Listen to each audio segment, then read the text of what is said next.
Every morning I wake up, I drink my morning coffee, I take my dog out for a walk, and I enjoy and reflect on how beautiful Madrid is. I'm joking, I don't reflect on how beautiful Madrid is, I just really enjoy it and I love it here. Let me go back a little bit in time, just a little bit. Almost spilled my coffee. My name's Wasim. I like to think of myself as a traveler. I've lived in Jordan, and that wasn't by choice. That was because I was born there and I'm Jordanian. I've lived in Dubai, I've lived in Montreal, I've lived in London, Barcelona, and now I'm living in the capital of Spain, Madrid. And the weather is beautiful today. I'm starting this vlog to document life in Spain from the eyes of an expat and to give you guys advice when coming to Spain, whether to live or a vacation and where you can go, you know, all that bullshit. I'm joking, it's not bullshit. Spain is really a great experience and it's a beautiful country to visit. Every region is so different from the other.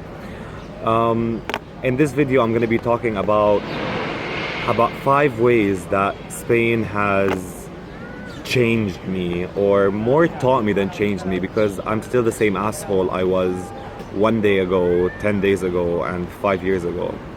Let me start with the most basic thing, and you're gonna learn whether you're a tourist or coming here to live and work. Patience. You really need to be patient in Spain. Customer service works very differently here. Everything is super slow. No one is on time. I mean, even the simplest thing, if you want to go meet your friends for a drink, let's say at 10, you agree to meet, that's bullshit, because people here have dinner at 10. So don't bother going to the place before 11. That's my advice. But you kind of learn to have that like fuck it attitude and just lay back and relax. Also, there's this thing called siesta, which literally means nap. People here love to nap. In Madrid, not as much as the smaller cities, and even in Madrid, if you go to the more rural areas, you're gonna find most places closed between like 1 and 5 in the afternoon. So start taking naps. I think that's mostly because of the weather though, because it can get really hot in the summer, annoyingly hot.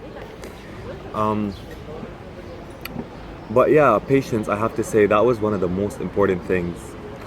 Another important thing I've learned in Spain is that sense of humor is so much different here. The moment someone calls you a pussy, just know that they love you very much. The word for pussy in Spanish is coño, and even parents call their children coño.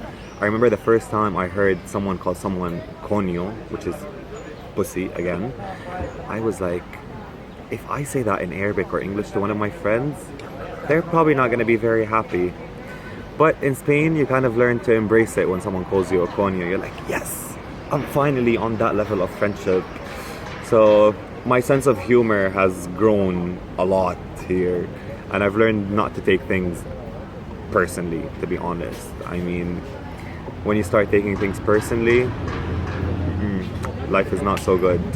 So embrace the Spanish sense of humor of coño. Number 3, I learned the true meaning of the word multicultural. A lot of people tell me, you lived in London or you lived in Montreal, that must have been such a multicultural experience.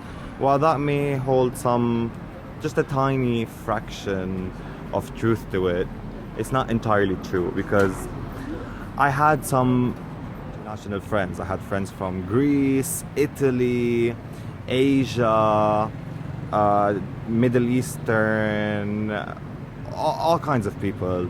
But you kind of end up doing the typical British thing, going to a bar, having a pint at like 8 or 9 p.m. And on the weekends you go to a party, and after the party you have a kebab. So having a kebab is the most multicultural thing you can do in London, apart from museums. Believe it or not, that is the reality when you live in London, because it's bloody expensive to be multicultural in London. In Spain, on the other hand, I came here, I had to learn the language, which was tough. Um, and then I started speaking to people, and now I can get into discussions about the independence of Catalonia, for example, which might cost you a friend or two. And whatever decision you take, whether you are with or against the independence, you're wrong. So better to keep your mouth shut. And don't, you know something what I've learned? I'm not sure if this is entirely true or not, but like football isn't really big here. It is, but it's not as big as we make it out to be. Most of my friends, when I want to talk to them about like Real Madrid or Barcelona, no one really cares. Where I come from in Jordan, people literally have fights.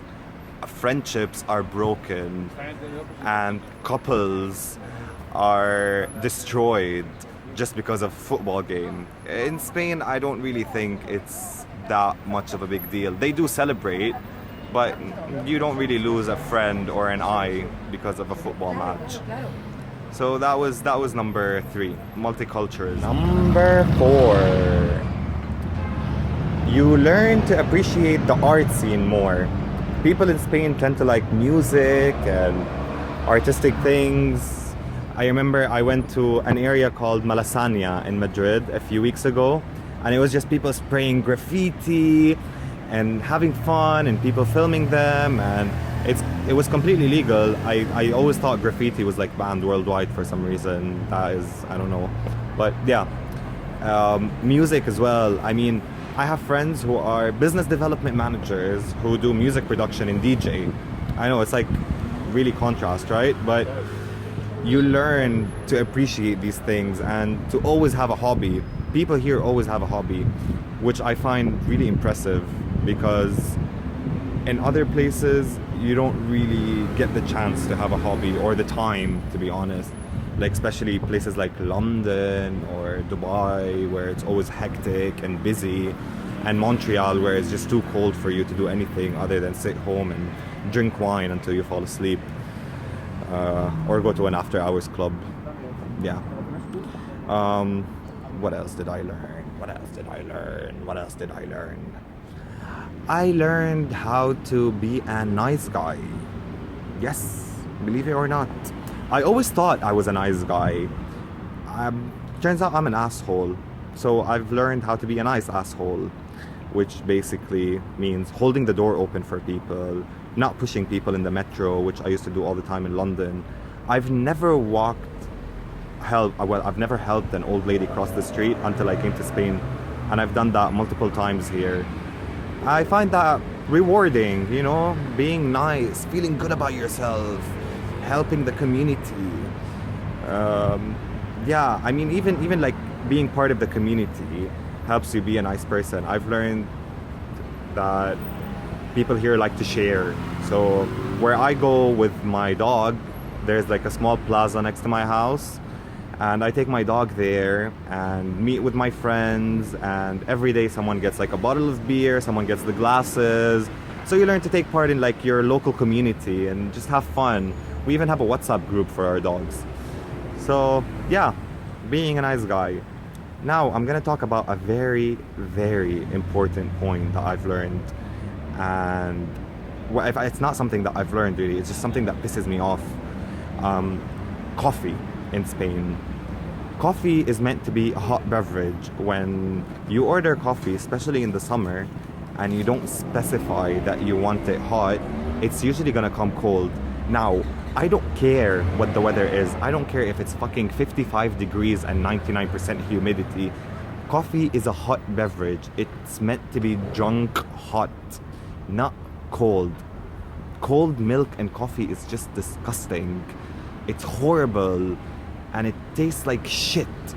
So yes, guys, I mean, I love Spain so much, but please start drinking hot coffee. Make it part of your culture. This is the way that I was brought up, drinking coffee. This is the way that I was raised.